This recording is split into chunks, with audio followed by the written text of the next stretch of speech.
آج کی ویڈیو میں ہم بات کریں گے کہ دین کیا ہے اور یہ دین اسلام کا ہماری زندگی میں کیا تعلق ہے اور آخر کیا وجہ ہے کہ ہم اپنے دین کو اپنی زندگیوں میں شامل نہیں کر سکے۔ یہ ایک بڑی لمبی ڈبیٹ ہے۔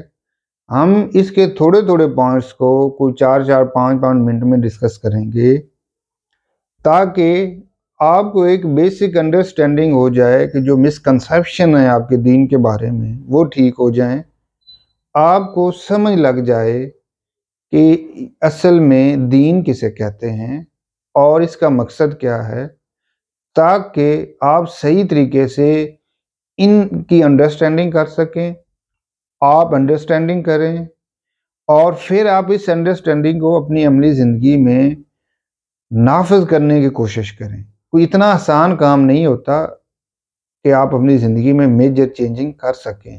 یہ گریجول پروسیس ہے، یہ سوشل، کلچرل، اکنامک اور سائیکولوجیکل پروسیس ہے کہ آپ نے ان سب چیزوں پہ کام کرتے ہوئے اپنے آپ کو مثبت چیزوں کی طرف لے کر جانا ہے۔ جب آپ یہ امیجن کریں کہ آج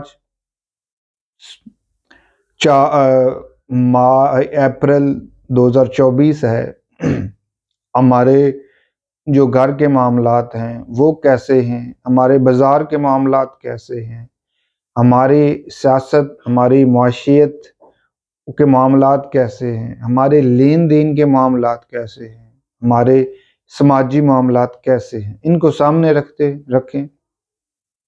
اب ہر بندہ اپنی مرضی سے ان معاملات کو پورا کرنے کی کوشش کر رہا ہے۔ کسی کے نظر میں نیکی کچھ اور ہے، کسی کی نظر میں نیکی کچھ اور ہے، کوئی کسی چیز کے پیچھے لگا ہوا ہے تو کوئی کسی چیز کے پیچھے لگا ہوا۔ اب جب اللہ نے دین نازل کیا، اللہ تعالیٰ نے دین اس لیے نہیں نازل کیا کہ انسان اس پر عمل نہ کر سکے۔ کوئی ایسی چیز اللہ پاک نے نازل نہیں فرمائی کہ جس پر انسان عمل نہ کر سکے۔ اگر اللہ تعالیٰ نے اتنی ہی کوئی مشکل چیز نازل کرنی تھی تو انسان کی جو آزمائش تھی اس کا مقصد فوت ہو جانا تھا۔ جب ہم دین کی بات، پہلے ہم دین کی بات کریں گے کہ دین کیا ہے اور دین اسلام کیا ہے، اور انسانی جو ویلیوز ہیں، ہیومن پرسنالٹی ہے، جو ہیومن سائیکالوجی ہے، وہ اور یہ جو دین ہے یہ آپس میں ٹکراؤ کرتے ہیں۔ ٹکراؤ ہونے کی وجہ سے ان پہ عمل مشکل ہوتا ہے۔ دین کا مطلب ہے ایک راستہ جس پہ چل کر آپ کسی منزل مقصود پر پہنچتے ہیں۔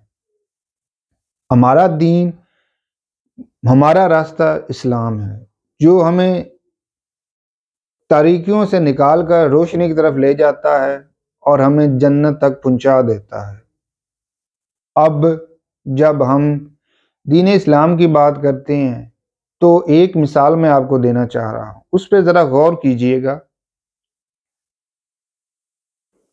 آپ دو بھائی ہیں یا آپ ایک محلے میں رہتے ہیں، ایک بندے نے آپ سے ادھارے پیسے لیے، جس طرح کہ آج کل اکثر ہو رہا ہے۔ اس نے 1 ملین لے لیا، 1 لاکھ لے لیا، یا اس نے 50,000 کچھ بھی اس پیمنٹ اس صاحب نے لے لی اور وہ لے کر وہ کھا گیا۔ اب وہ واپس کرنے کا نام نہیں لے رہا۔ وہ روز مسجد جاتا ہے، دعا کرتا ہے کہ یا اللہ مجھے معاف کر دے۔ اس نے اس طرح 10-15 لوگوں سے پیمنٹ لی ہوئی اور دعا کرتا ہے کہ یا اللہ مجھے میرے یہ گناہ سے بخش دے۔ تو آپ خود دل پہ ہاتھ رکھیں، اس گناہ کی بخشش ہے کہ وہ نمازیں پڑھ رہا ہے اور جن کا اس نے زیادتی کی ہے ان سے معافی نہیں طلب کر رہا ہے؟ سمجھانے کا مقصد یہ ہے، یہ بات بڑی غور طلب ہے۔ ہو سکتا ہے اس بات کو لوگ متفق نہ ہوں، سننے والے کچھ کہیں بھی کہ یہ کس طرح کی بات کر رہا ہے، کیونکہ ہمیں جو سکھایا گیا ہے نا وہ اس کے بالکل الٹ سکھایا گیا ہے۔ اللہ تعالیٰ فرما رہا ہے، ہمارے نبی جناب حضرت محمد صلی اللہ علیہ وآلہ وسلم فرما رہے ہیں خطبہ حاجۃ الوداع میں کہ کسی کالے کو کسی گورے پر، کسی گورے کو کسی کالے پر، کسی عربی کو کسی اجمی پر، کسی اجمی کو کسی عربی پر کوئی فضیلت نہیں ہے۔ فضیلت کا معیار کیا بتایا آپ صلی اللہ علیہ وسلم نے؟ فضیلت کا معیار ہے تقوی۔ سب سے جو ہیومن سائیکالوجی ہے، جو انسان کو زج کرتی ہے، انسان چاہتا ہے کہ میں سپیریئر ہوں، میں دوسروں کو قابو کروں، سارے لوگ مجھے جھک کر سلام کریں، سلام ہے آپ کو، سلام ہے۔ یہ جو بیسک ہیومن انسٹنکٹ ہے انسان کی کنٹرولنگ کی، یہ اسے مجبور کرتی ہے کہ وہ دوسرے لوگوں کو قابو کرے۔ اب یہاں سے جو یہ کرو ہے نا تکبر، یہ شروع ہوتا ہے اگلی ٹریڈ۔ پھر وہ ایسے لاز بناتا ہے، ایسے بہانے بناتا ہے، ایسے حربے بناتا ہے جس سے وہ لوگوں کو کنٹرول کر سکے۔ اب دین یہ کہتا ہے کہ تمام انسان برابر ہیں۔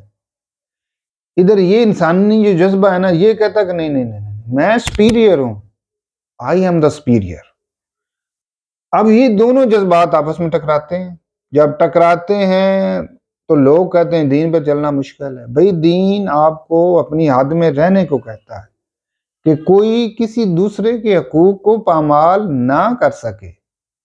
اب جب ہم نے یہ بات سمجھی، دین کی اساس کو سمجھا، قرآن پاک اور اسلام کی اساس کو سمجھا کہ کوئی کسی سے زیادتی نہیں کر سکتا، اس بنا پر کہ اس کا قبیلہ اونچا ہے، اس بنا پر کہ وہ امیر ہے، اس بنا پر کہ اسے کوئی اور سوسائٹل پریویلیجز حاصل ہے۔